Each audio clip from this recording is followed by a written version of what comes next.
End up giving him a little more. As we look across the way, though, I'm pleased with the crowd tonight. It was a late arriving crowd, Student but section. you expect that on a Thursday night, and we hope fans will stick out for the duration. But if they bail out early, hopefully they'll tune us in on Bearcat Network. Friday being a work day for most folks, but a good crowd here tonight. We're pleased. 4 minutes on the clock. They'll hand off left side this time again. Is Crabtree off to the left, and he's had success running the football. That time they stretch him out. He gets about 4, and it'll bring up 3rd down and 2. Yeah, Colton Ratcliffe had to come up from the second level there to make that tackle. So 3rd and short for the Warriors. Again, 4-down territory, no question about it. You're down to the Bearcat, looks like, 27-yard line. So Central bringing in a new player here. I'm sorry, that's the quarterback coming back over from the sidelines, but they check a new receiver into the game. Yeah, McAmis joined in the backfield by Crabtree to his left and Bowling to the right, and they'll hand off to Bowling, that is, and he gets about 2. He's right near the sticks as they run it down to mark it. May need to be measured. Sitting right at the end of that stick, maybe the tip of the ball, as they're going to give it to him. Give the first down without the measurement, and it's a first down on a 3rd down and 2. They'll give him 2 yards and signaling the first down. 2:56 on the clock. Don't think Coach Chris seen it quite the same way the officials did, but they're going to give him the first down nonetheless. I guess, defensively you want to see them measure it just in case, take the benefit of the doubt. Plus, it, buys a little time, too, for your defense to catch their breath a bit as Central's putting together a pretty good drive. This time Crabtree up the middle on a little motion play. The lineman down for Wise Central. Slow to get up, but getting up. Aided there by Austin Davidson. Gain of 3 on the play. 2nd down and 7 coming up as they near the red zone there at the 21-yard line. Something I didn't really pay that close of attention to, and, of course, again, we missed today. Thursdays, usually the game or the night we really try to study up on the game is just how big this offensive line is for Wise. They got pretty good size there on their offensive line, and they've been able to push the Cats around a little bit on this drive. Yeah, definitely not lacking of size, at least with this starting group, as they'll fake the handoff, go play action, and the Cats close down and wrap him up in the backfield. He threw the ball away, and we're going to have an intentional grounding on McAmis. There was nobody in the vicinity and didn't make it back to the line of scrimmage, and I'm not even sure he was out of the tackle box. It might have broken all 3 of the golden rules there. That's a big penalty, too, because he was about 10 yards behind the line of scrimmage when he threw it, so you tack the yardage onto that, plus the loss of down. Certainly the Warriors did not need that. That's a major, major penalty. Yeah, that's going to back Wise Central up to where they feel like they're playing at the Stone Castle by the time this thing gets marked off. So intentional grounding on McAmis. Who wants to play at the Stone Castle? Beautiful field, nice stadium, but, there's no play clock there. So you're over the castle quickly. The video board, once you noticed there wasn't a play clock, you gave up on the place. Yeah, big penalty. So now we got 3rd and 23 for the Warriors. Dropping back is McAmis, looking downfield under pressure. He steps up and out of it. Now lofts one deep down the field. Had a man, but threw it behind him, incomplete. Colton Ratcliffe had a break on the ball, and, of course, Austin Davidson around the vicinity of it, but it's incomplete, and it'll bring up 4th down and 23 for Wise Central. 1:42 on the clock. Question is, from the 39-yard line of the Bearcats, do you even try to go for it, or do you try to pin them back here with a punt? Yeah, they're going to punt the ball, which is wise. Wise of Wise. Yeah, I was about to say. I kept saying, I think you would go for it on 4th down, but certainly not when it's 4th and from the Crystal Burger across the street. So they're going to punt it. You don't want to give Virginia High the chance to hang another score on you before halftime. You're already down 20 points. Can't afford that. So they're going to try to pin them down near the goal line. Balling, the sophomore punter, is back in his own territory at the 50, and he punts it away, and there will be a flag for making contact as Ratcliffe ran into the punter. Davidson nearly hit the football on the other side. Just a disastrous turn there for the Bearcats. But will it be running into the punter, or will it be roughing the punter? That's the question. They got him on roughing. It's going to be a roughing penalty. So it'll be a automatic. And I think that's the right call. He was in the act of kicking. The foot was in the air. And he was late getting it off, too. Exactly, that was just prime for, Ratcliffe blocked 4 punts last year. He's wanting to block one this year. He hasn't yet. Nearly had it there, but just a tad bit late, and he came down right on the leg of the punter, and they end up giving him the roughing. And for another time, I'm not sure once they walk it off, see, it's still going to be – should be an automatic first down, of course, on the – yeah.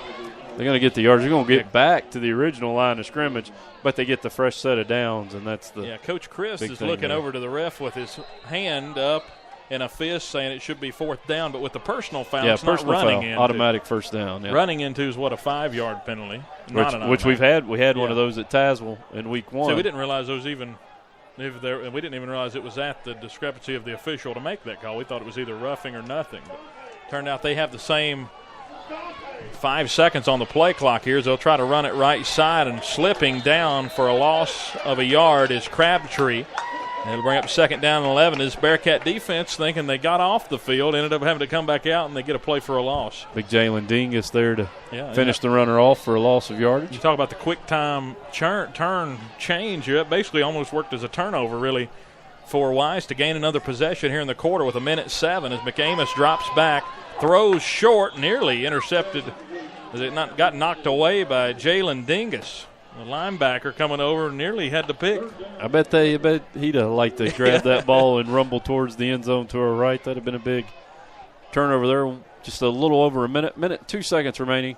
Second quarter, your Cats lead 27-7. Central with the ball, 3rd and 11 on the Cat 25-yard line. This Bearcat offense is wondering when they're going to get the football back. They haven't had the ball in 2 straight possessions now. Austin Davidson returned the kickoff back, and then the defense is right back out on the field.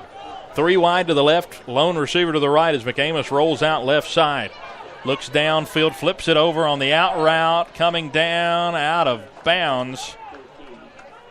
We believe incomplete is what they're calling it. Demai Lester, the junior, the Union transfer. I said Graham earlier in the game. Pardon me, I meant Union. So he transferred to another district school, and he actually competed for the quarterback spot with McAmis, but McAmis beat him out for it. So Lester came down out of bounds. It'll bring up 4th down and 11 with 56 seconds to go. Hey, still in the third quarter, Blacksburg had that dynamite start over Richlands. Richlands has closed the gap, 35-17 now the score. Pressure coming. McAmis going to throw backside. Bazell knocks it away near the 1-yard line, incomplete. And it's a turnover on downs. They kind of did what the Cats did the previous touchdown that we had on offense. They stacked the left side, went 3 wide on the left, threw it to the lone receiver on the right side, and it's a turnover on downs with 50.4 seconds on the clock. And you have to think, I don't know, do you think you're going to go with some tempo here and try to get another touchdown on the board? Yeah, good opportunity to practice, you kind of Plus, you never know with the depth, what the second half could bring. Practice your up-tempo offense here. They're going to go 4 wide with But you can't make a mistake Thomas here either and turn the ball over. Late give Central substitutions a short field. Coming in for Wise Central as they'll play almost a prevent defense here. Lathrop rolling out, a dangerous pass, but he's able to get it complete to Michael Bradley for the catch. Bradley dealing with a left knee issue over the last couple of weeks. He has it heavily taped and is limping a little bit after the catch, but a nice play. A gain of about 7, 43 seconds on the clock. He got out of bounds, so the play clock or the game clock stops here. No timeouts for the Cats, though. But like you said, good time to practice it at least. Yeah, good job that time, working the sideline, getting out of bounds, stop the clock. Now they're going to run a speed option, or try to. Lathrop's going to roll out of it and look downfield, and he's going to be dropped for a sack on the play. So Lathrop cut back, thought he had something, then they got him around the waist, and he had no one to go to that was within reach. Everyone was well down the field, and the clock running with 22 seconds on the clock. They're going to try to get another play in, the Cats are, here for 3rd down and 11. Yeah, Jamie just tried to extend that play too long. 11 seconds on the clock now. Jamie dropping back, plenty of time. Now under a bit of pressure. Looks over the middle, makes the catch, does Bradley for the 1st down as he's brought down with 2 seconds on the clock. And they mark it after the chain. They'll stop the clock with 0.7 of a second. So we'll see if the Bearcat offense can get back up and run a play. They got to get the chain set first, but can the Cats get the... Can you snap it and spike it that quick? Well, you wouldn't be able to snap. I don't think you can spike it. I think you just got to run a play. Less than a second. They do get the snap off. I'm going to say they didn't. Lathrop lobbed the pass up and out of bounds. That snap, Coach Belcher saying, get the guys into the locker room. That was close. The buzzer was going off, they say, though, before the snap. And the Cats will not get a play there with 0.7 of a second. That's just tough, though, to get a snap off. If there was maybe a second on the clock, it might have been a little easier. But yeah, 0.7. That's pretty quick. It's well, what is it? 9/10 of a second to get it off? Really? Usually, yep. That's really the old rule. So as we head into halftime, 27-7, the Bearcats leading the Wise Central Warriors here at homecoming at Gene Malcolm. Let's take a quick commercial break. We have the halftime report coming up. We hope you stay tuned for that. We're going to have all the scores from this Thursday night action around Southwest Virginia. And we'll also have football, talking about some college football as well as we move forward. 20-point lead for the Cats as there's 20 minutes up on the clock for this longer halftime. So we'll take our time, so hope you can stay tuned for the halftime. We'll be right back here on Bearcat Radio. Listen to Virginia High School football on your computer or mobile device at Spreaker.com/Bearcat Radio.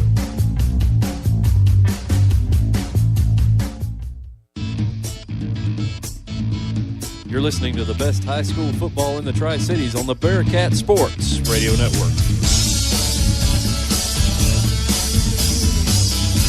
Titans go! When the Teen Titans go to the movies, they know the best way to travel is safely. Hollywood, here we come! Road trip! And you know it's super. To keep your child safe, be sure to use the right car seat for their age and size. Exactly. I know you're feeling. We're finally on the big screen. Have a seat, my dude. For more information on finding the right seat, visit nhtsa.gov/the right seat. Gotcha. That's some wise move. It's an upbeat. Brought to you by the National Highway Traffic Safety Administration and the Ad Council. Bearcat Radio is brought to you by State Line Motors. Visit State Line Motors on Euclid Avenue in Bristol.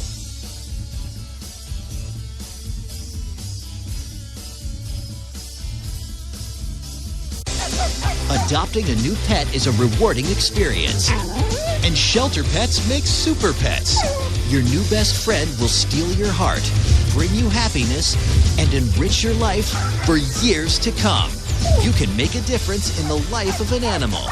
Adopt and bring home a shelter pet today. To find out more, visit theshelterpetproject.org.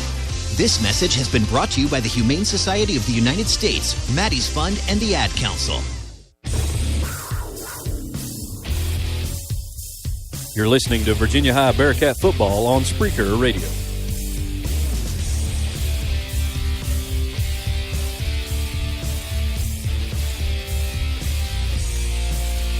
Hi, I'm Dustin Lynch. You don't have to listen to country music to know that life can be full of drama. Some of it you just can't control, like your girlfriend running out on you with your best friend. But there's some drama that you can skip. Skip the drama that comes with not having your high school diploma or equivalency. Find free adult education classes near you and finish your diploma. Visit finishyourdiploma.org. That's finishyourdiploma.org. You just need to take that first step and find free classes near you and start moving towards a brighter future and even your college degree. Brought to you by the Dollar General Literacy Foundation and the Ad Council.